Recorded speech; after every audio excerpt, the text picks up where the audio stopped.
Welcome back to the Engage Podcast. Ryan Argenta here, your host. Here again with Steve Koffler from the Hotel Committee. Steve, welcome back. Hey, thanks, Ryan. Happy to be here. Dude, it's been 3 years, over 3 years since you were on the show. This goes back to episode 9. What episode are we on right now? Oh, over 70. Oh, wow. I need to start listening to some more of your podcasts. Yeah, man. So it's good to have you back. And, we're just going to wrap about hotels in general, some of the new happenings, changes in hotel world, and really what's going on in your plate. And then we can also talk about what pilots need to know as we go into, I say contract, but Section 6 negotiations, but also as you renew hotel contracts and look for new markets, how pilots can give you feedback for hotel changes. Sounds good. So let's dive into it. Give me some goods. Let's talk about like fun destinations, fun layovers that are new on the market. We haven't flown there before, or we're returning. We haven't been there in a long time. And I'm going to throw out a fun one, but Marrakech. Okay, Marrakech. So I went on that inspection. I don't want to dissuade anybody from going to look at it, but a hotel that is 5 stars over in Marrakech is not necessarily what you would expect of a 5-star hotel. And that's something that we saw when we were over there looking at properties. To be a true 5-star hotel, you need to be one of the top tier hotel brands that are truly 5-star and not just labeled as a 5-star hotel. So for example, we did look at a Radisson Blu out there, classified as a 5-star hotel, but it was fairly unimpressive, uncomfortable beds, and just not a great setup, and was not a great location. So the good news is that we ended up in a true 5-star hotel, a brand new build property. And I'm happy to say our first Park Hyatt that we have in our portfolio, which is Hyatt Properties' top tier hotel chain. So Park Hyatt, brand new build on a golf course, spa facility, and the smallest rooms at this Park Hyatt are 600 square feet. That's the smallest size room. So I think bigger than my apartment when I lived in New York. Oh, I imagine so. Yeah. And this one had a bathroom. You didn't have to just go down the hall to use the bathroom like your apartment in New York. Yeah. I didn't realize you'd been there. I mean, that's awesome. Great news. And I will disagree with you on Marrakech. I think it's an awesome city. Oh, you like it? It's different, right? It's different than a mainstream city. But I think if you look through, look at the beauty through the dust, perhaps, there's some great gems in Marrakech. All right. I'll agree with you on that. I mean, good dining and some nice food is great. Yeah, absolutely. So, okay. So Morocco, Park Hyatt, that sounds great. What other fun stuff you got? Hong Kong is a new market that's coming up. We have a lot of good opportunities in Hong Kong. That inspection is coming up in October. I saw the preliminary list and there's not a bad hotel on that list. So I think that's going to be a great city. We just had an inspection in Melbourne, starting service there too, and had some great options as well, waiting for the final contracting on that. But I'm going to assume you can't throw out names of properties. I can't at this point just because we haven't contracted, but I will publish those as soon as we get the final contracting done. Gotcha. Yeah, it's always just fun hearing what you're tossing around. But yeah, Hong Kong and Melbourne, I mean, both great cities, massive metropolitan areas, and tons of great 5-star hotels. I'm sure you're looking at the Shangri-Las and the big properties there. Yes, absolutely.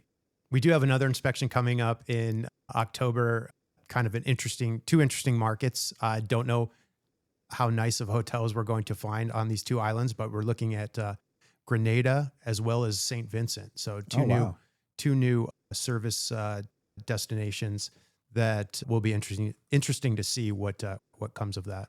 So the company notifies you of, hey, we're starting service to these destinations, for example, Grenada, and then you work with the company with corporate travel, right, to source these bids. You put out RFPs, requests for proposals.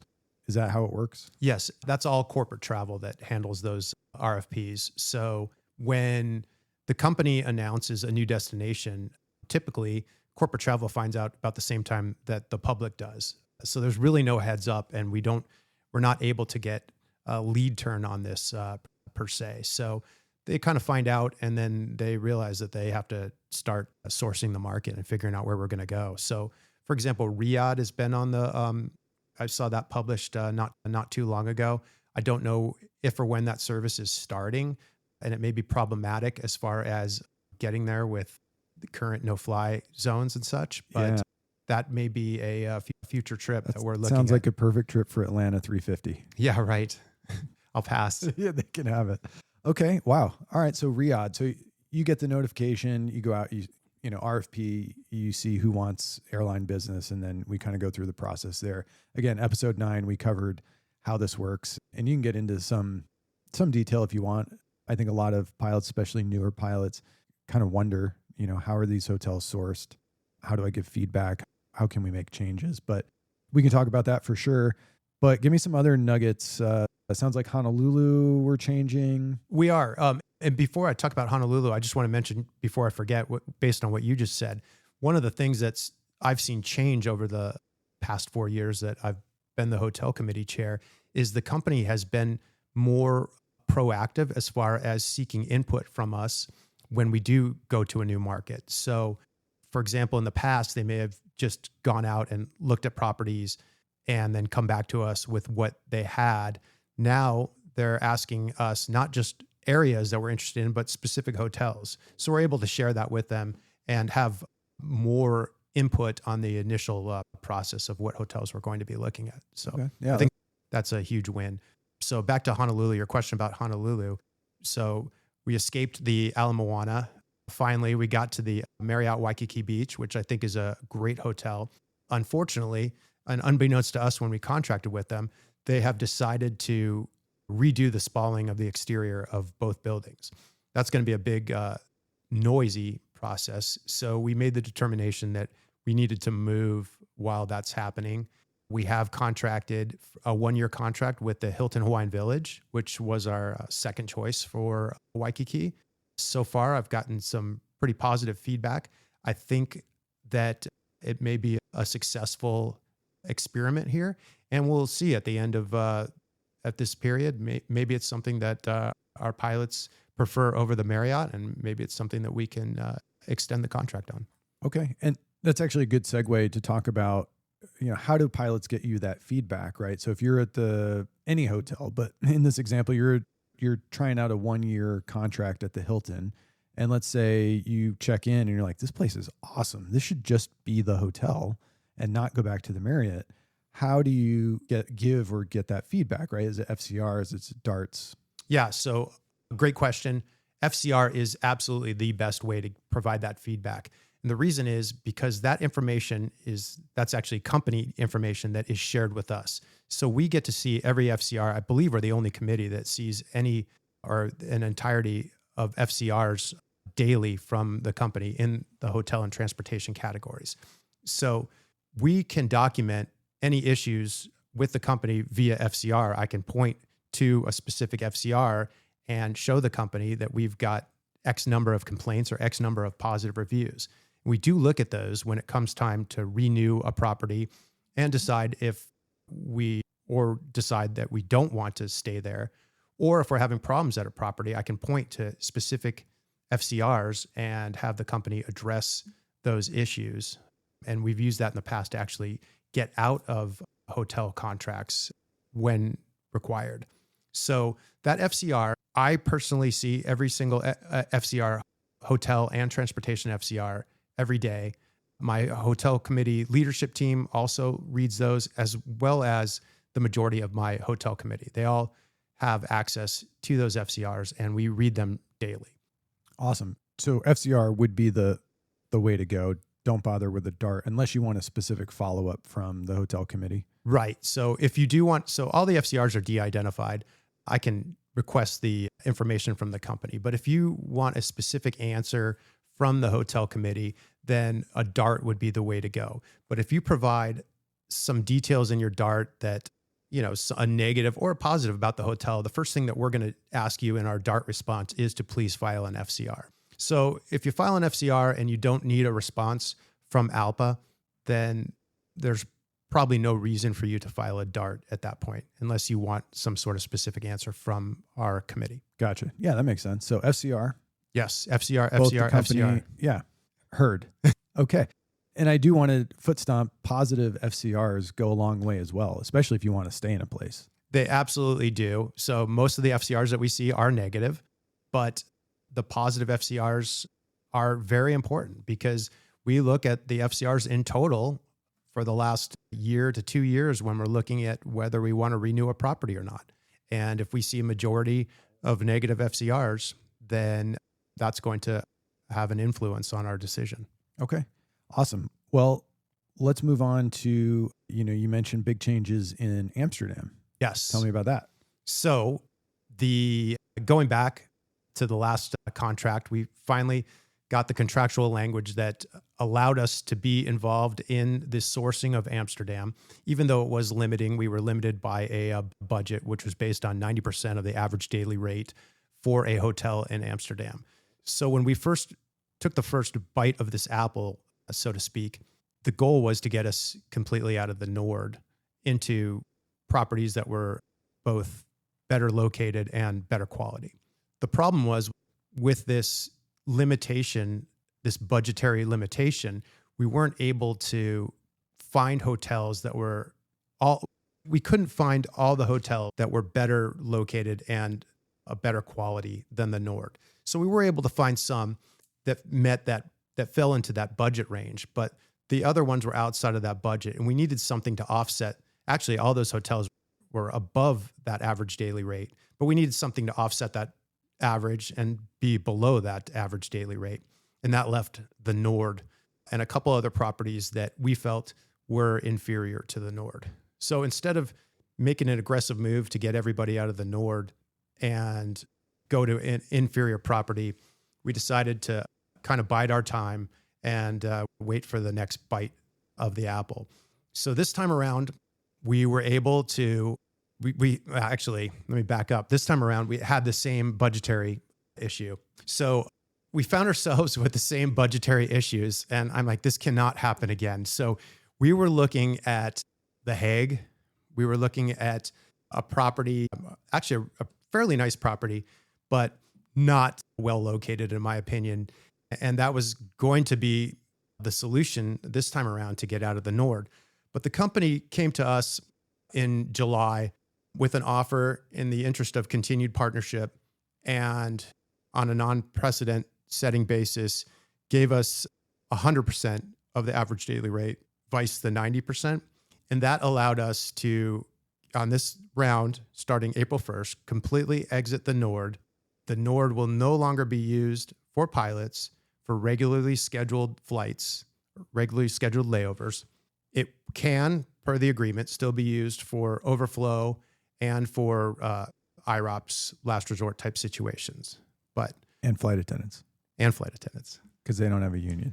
That is correct. And they are, although they are moving to most of the hotels that we are moving to, they will maintain a footprint at the Nord. Okay. I better go pick up my bike.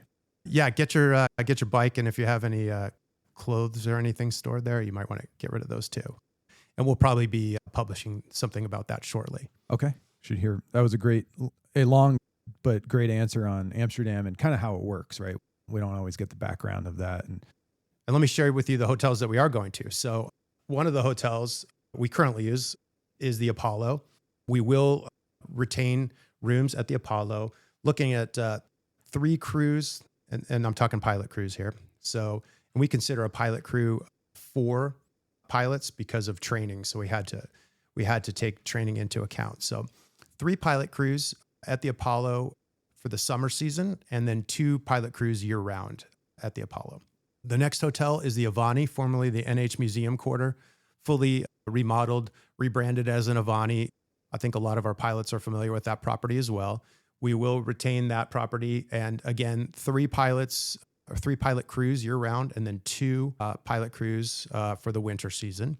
The NH Leidseplane, which we actually used for a brief period of time while the NH Museum Quarter was rebranding as the Avani and was under renovation. We will have, and the NH Leidseplane is newly renovated. One of the complaints we had when we were there was that they had a gym. It was by appointment only. They added a small gym that's open 24 hours for us. Yeah, no, I'm familiar. I'm shaking my head because the gym is horrendous. Yeah, it's still not great, but I think that location is tremendous. Oh, the location is phenomenal. As long as you can survive crossing the bike path from the bus drop off to the hotel. Yeah, you got to look both ways. Although that bus driver should jump out and somehow stop that traffic. But yeah, that is the most dangerous part of your layover, I would say. But tremendous location. We're going to be using that with 4 crews year round at that NH license plane. Awesome. Then I saved the 2 best for last. So we are going to have 2 pilot crews year round at the Barbizon, the NH Barbizon, NH Collection Barbizon, I should say. Back to the Barbizon. Back to the Barbizon. We have United Airlines pilots have been there for years. I've been trying to get a footprint in there as well. And thanks to our relationship with NH Hotels, which is part of Minor Hotel Group, we were able to get that footprint back in there. And then, in my opinion, the best hotel, possibly one of the best hotels in Amsterdam, best located and best hotel is the Renaissance Amsterdam. Dude, I was just going to say that. Really? No kidding. I was like, why don't we stay at the Renaissance? So newly renovated. I don't know when the last time you were there was, Ryan. I haven't actually stayed, but I met family there. They were on vacation. I had a layover and I walked into the lobby. I'm like, why don't we stay at the Renaissance? When was this? Like a couple months ago? Yeah, in June. Yeah. So newly renovated. So you saw that lobby, beautiful. that badass bar in the center there, like with the tree and yeah. The rooms are all they did a gut job. Well done. I mean, I'm super excited about this. They did a gut job. Domestic guys are like, oh, come on. Yeah. Well, maybe they should bid something else.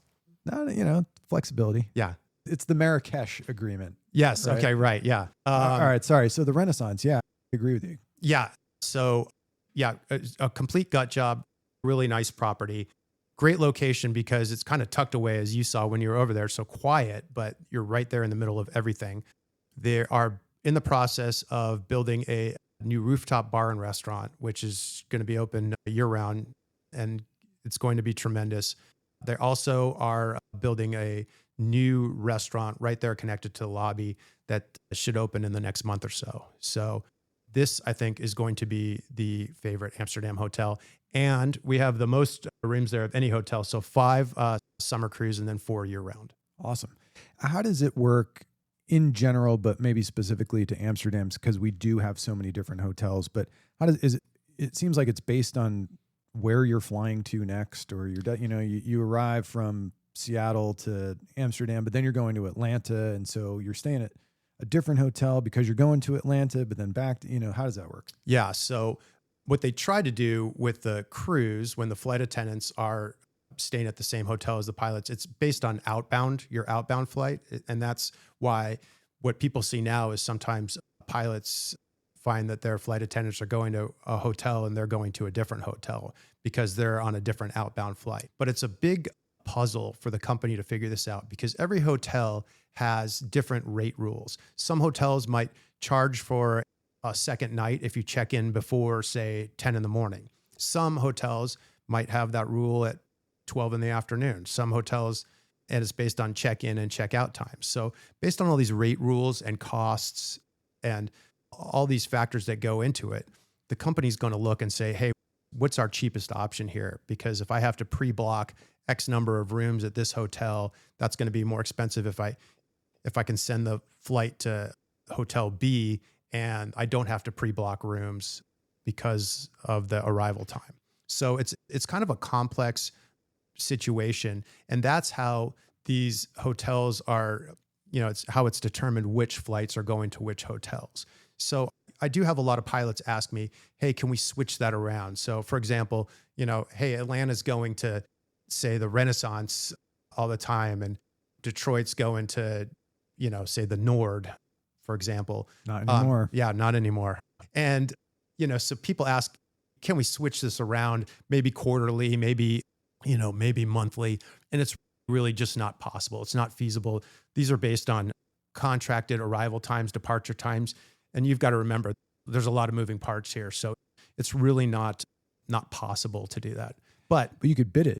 In the bid packages published the hotel. So if you're looking for the Renaissance, you could look through your bid package and see if there's any, specific hotel. If that's how particular you want to be. That is correct. And I'll tell you right now, not a bad hotel in there. I mean, every hotel has its pluses and maybe slight minuses, but I would stay at any one of these hotels in Amsterdam, and they certainly are far superior to the Nord. Oh, yeah, totally agree. Yeah. And you'll get some hate mail about the Nord for sure. Oh, yeah. I know there's people out there that love the Nord, and they're going to miss the Nord. So the Nord has a plan for a renovation, but it's not very impressive. Yeah. Well, we spent a lot of time on Amsterdam, necessarily so. I get it. And for those listening, they're like, "Oh my God, they're going on about Amsterdam. Who cares? Talk to me about San Diego." We're getting there, but this is how the process works. So replace Amsterdam with any other city, and really that's how it works. LA could be an example of that, right? Some are downtown, some are in Redondo, which is a great property. So we have LA's pretty much a 1/3 split between 3 hotels. We have the Sheraton in downtown Los Angeles. We have the Sonesta in Redondo Beach, and then we have the Westin in Long Beach. I recognize that, and when we took a crack at this last year, my goal was to get everybody out of downtown Los Angeles because I recognize that the beach cities are a better layover experience. So we were able to reduce the block downtown on this last crack. And my goal is still to get everybody out of downtown Los Angeles. And I think we'll be taking a look at this again in the first quarter of 2026 with the Olympics coming up in 2028. We need to we need to move quickly on this and get established in the hotels that we want to be in when the Olympics finally come around. So my goal is still to get us out of downtown LA.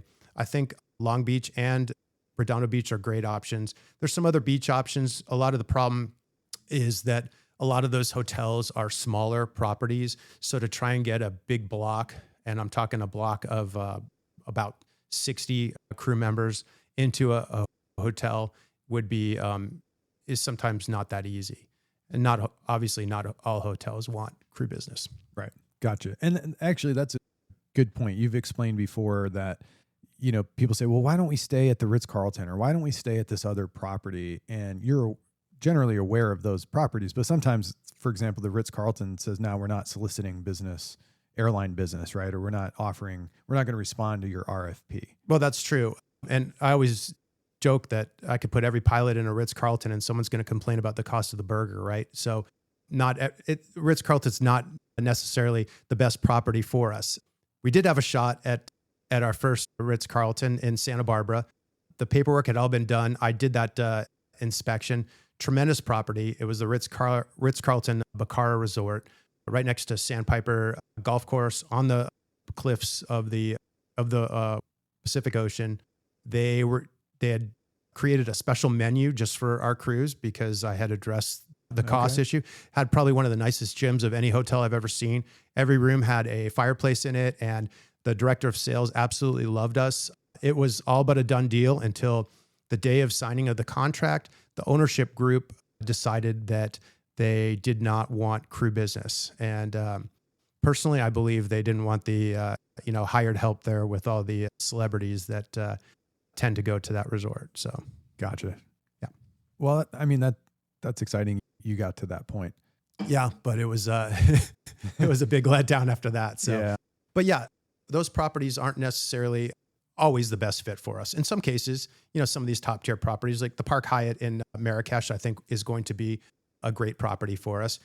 We've looked at some Conrads before, and we do stay at a Conrad in Incheon. That's one of our properties. Oh, yeah, that's right. So we're at the Conrad and we're at Fairmont, and Conrad's Hilton's top property. So sometimes they do work for us. Yeah. I think great move on the Oakwood in Incheon while we're on that topic. 100%. So that Sheraton, we had plenty of complaints about temperature issues in the room. I mean, I went there in the winter 2 years ago and my room must have been 90 something degrees. And what's their solution? It's open the window for you, right? And it's like, 20, 15 degrees out, and that's not really helping. And so, and it needed a renovation, that's for sure. So we moved across to the Oakwood, and I've gotten a lot of positive feedback on that property. Yeah, I agree. And pro tip, have your captain take you to the happy hour at the rooftop. Ooh, okay. It's like I haven't been to the Oakwood, so I need to check it out. Yeah, great property. It's probably the tallest building in the Songdo area. And yeah, there's a rooftop bar restaurant, and they do I say happy hour, but I think it's like 3 or 4 hours long, but it's all you can drink and all you can eat. Oh, heavy appetizers. It's on the pricier side, but you have your captain pay for it. Yeah. And It's a really nice treat. Great view, especially at night, all the lights. Probably the best view in town. Awesome. So there's your pro tip. Speaking of Park Hyatt, you think you can get us in the Park Hyatt in Tokyo? Oh, I'd love to. It's actually closed right now for a full renovation. And so I went to the buyer and asked her if she could get us in there, but they did not bid on our RFP. Gotcha. But Tokyo is changing potentially. Tokyo, so the Hilton that we've stayed at for many years is getting ready to go under a renovation. We're actually going out there at the start of October to take a look at other options and to see if it might be an option just to stay in that Hilton during the renovations. So we really need to talk to them, understand the extent of the renovations, what type of noise mitigation strategies they have for that. And we'll see if we need to move, if we've been long-term partners with this Hilton for many years. So we don't necessarily want to throw away that partnership, but there may be some other opportunities for us out there. Okay. Good to know. Any other nuggets, any other cities, layovers, anything that excites you? How about some domestic stuff? Yeah, I'm from San Diego, so I love San Diego. I think the West End where we stay out there has just gotten a little bit tired. So we do have an inspection coming up there in November, and I think we'll be able to see an improvement in San Diego. Awesome. And if you're on a layover in San Diego, you have like some graffiti art in your neighborhood, your old hood, and you used to write and rap your own lyrics, right? That is true. Yes. Yeah. I love that. Yeah. That fun fact. From the mean streets of San Diego, man. That's right. Yeah.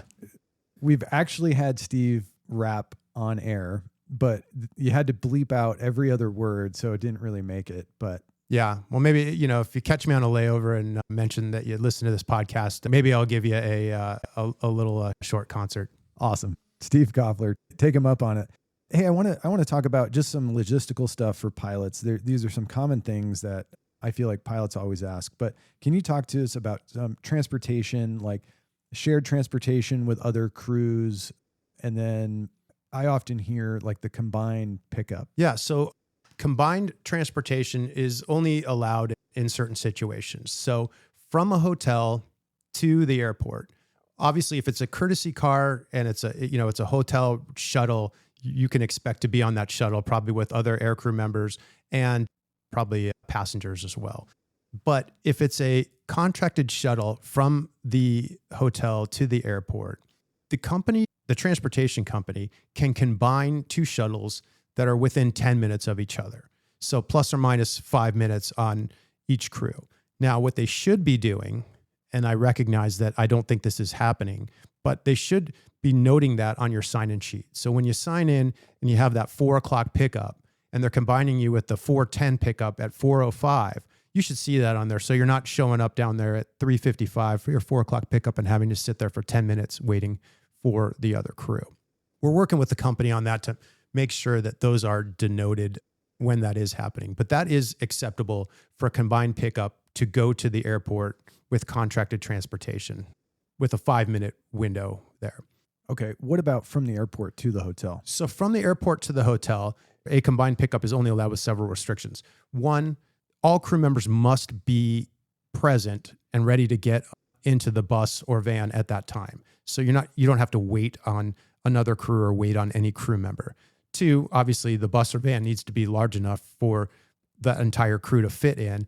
Okay. So 2 crews standing curbside. Yeah. And everybody's going to the same destination. So there's not a stop off at another property where they're dropping one crew off and then they're continuing on to the other property. So if you're made aware that's going to be the case, if it was me, I'd jump off and get myself an Uber or a taxi and expense it via Concur. You're going to get reimbursed for that. Yeah. Can you remind us what the contractual language is on that? 20 minutes? Oh yeah. So as far as waiting for transportation, it's 20 minutes curbside. And I know some of these transportation companies will string you along and say, 5 minutes, 5 minutes, 5 minutes. But if at 20 minutes, you are not getting on a bus or a van or in your car to go to your destination, then you have every right to go ahead and secure an Uber or a taxi or any sort of ride share and expense it via Concur to the company. Okay. So that's curbside. So the time you get to the curb plus 20 minutes is the window. Yes. And that's regardless of what if you're early, you landed an hour early, transportation's supposed to be there. Correct. So I 20 minutes I curbside. land an hour early and I go out to the curb and I call transportation and they say, yeah, we'll be there in 30 minutes. Yeah. You can then Order an Uber or secure your own transportation. Gotcha. Or they string you along 5 minutes, and 20 minutes later you say, you know what, I'm just going to call an Uber. Yes. And then you expense fee, you concur. Yes. Okay. And from experience, I've done that a few times, especially when the crew or the captain's like, oh, I don't want to deal with concur. It's super easy and it's always been paid. It's never questioned. Absolutely. It's really easy. I had to do it in Sao Paulo one time. I got us cabs. The captain actually didn't want to go. He wanted to wait for the bus. And I said, all right, fine. Yeah. Then we're going. So I left with the other FO and we took a cab to the hotel. Yeah. And, like you said, concur is pretty simple. I think I got it back in 2 days. Yeah. Super efficient there. So don't hold back. Yeah. What else you got? Well, I guess while we're on the topic of concur, so let's talk about what leads up to possibly having to secure your own hotel room.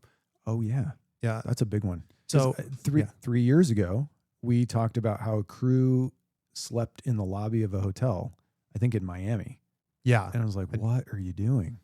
That might have been, and there may not have been any hotels available in that market within, several hundred miles. I think that might have been the case, but I'm not sleeping in a lobby of a hotel personally. But okay. Yeah. Walk us through that. So, the first step, if you have a problem with your hotel room, so say you've checked into a hotel, you get to your hotel room and the AC is not working or there's something wrong with the room. Your first step is to try to correct that with the hotel. Give the hotel a chance to make a correction, whether it's to send maintenance up or get you another room. If it's something that if they say, hey, the AC's out throughout the entire hotel, then another room's not going to help you. So your next step after trying to fix it with the hotel is to call either crew accommodations or the duty pilot. If it's an IROP situation, good luck getting through to both. And that's where you can kind of make a determination. If, you give it a good try and you can't get through to anybody, then you can self-help. Or you may get a hold of crew accommodations and they're trying to find you another hotel room and they may authorize you to get your own hotel room. Same thing with the duty pilot. So once you've tried to get the company to fix the problem and they can't fix it, now you've moved into the self-help process. And at that point, you can secure your own hotel room, your transportation to that hotel, and you pay it and expense it via concur. Yeah. Same process there. Yeah. Yeah. That's worth noting. You often can't get a hold of the duty pilot or crew accommodations, or the wait times are very long. Right. And I found that the Crew Assist app is helpful. So you can, and it's all recorded. So you can at least text to Crew Assist and say, hey, I'm in X city and, have a problem with the hotel, or they don't have rooms available, whatever it is. And the Crew Assist specialist will make a note or help you, and they'll put you in touch with accommodations through the app. I tend to agree with that, but you may not be able to get a hold of anybody at some point either, depending upon how big the IROP is. Give it a good, 10 to 15, 20 minutes to try and get a hold of somebody. But if you can't, get yourself into rest, secure your own hotel room, get yourself into rest. Then you can send a message on the app and tell them, hey, I've just gotten myself into rest. I'm at this hotel. Let them know where you are, what you've done, and then not a problem. You may have to expense your own transportation the next day too. Yep. Yeah. I feel like pilots are pretty averse to coloring outside the lines, but yeah, don't sleep in the lobby. Don't sit around forever. But on an international flight, on an ocean crossing, we do have that PWA language that states that you can secure your own hotel room after 30-minute mark. You should contact crew accommodations and let them know. And then you can get to the point where you can secure your own room and expense it. And there's really no limit in cost. Again, IROP or something's going on or whatever, and you just go do it. Yeah. So in some cases, I have seen the company reimburse for rooms that were $2,500 a night. And sometimes that's what you get in a city when there's a big event going on. I've seen Super 8 hotels cost as much as $800 a night, which there's nothing super about a Super 8. Okay. Well, any last reattacks before we wrap up? It's always awesome talking to you, and there's just so much going on in your world. I've been really, really busy with this hotel stuff, and it seems like I get one thing off my plate and then something else is there. And it's definitely, bathtub. And we had that recent grievance settlement with short versus long hotels, and guys were sometimes incorrectly getting put into a short hotel when they should be at a long hotel. And that grievance settlement requires the company to contact me, the hotel committee chairman, by phone if it's not an approved property. So up until recently, I was getting calls throughout the night. Anytime there was some sort of hotel discrepancy, hey, can we put someone here? Can we put someone there? And what we've done to kind of mitigate that a little bit is establish a list. We've got a company uses this program called HTS, and we did a full scrub on this list. There's over 6,000 hotels in this system, and some of them were inappropriately labeled. And so we went through and identified what hotels are appropriate hotels to use in overflow type situations or in a last resort type situation, or what hotels are just unacceptable for regular use. So that's eliminated some of the phone calls. Okay. Yeah. Very good. Well, I'm glad you're in the loop and you're at the helm. Yes. So thanks for taking care of us. I'm still here. I thought I was going to only be doing this for a year, and now I'm on my 4th year of doing this. I get it, man. Yeah. I get it. Yeah. All right. Well, we'll leave it at that. Steve Koffler, chairman of the hotel committee, we certainly appreciate your time here and appreciate what you do. Heads in beds. We love it. Yeah. All right. Thanks, Ryan. Appreciate it. You're listening to Engage, the podcast for Delta pilots. Follow us on Spotify, Apple Podcasts, or your favorite podcast platform, and receive notifications when a new episode is available.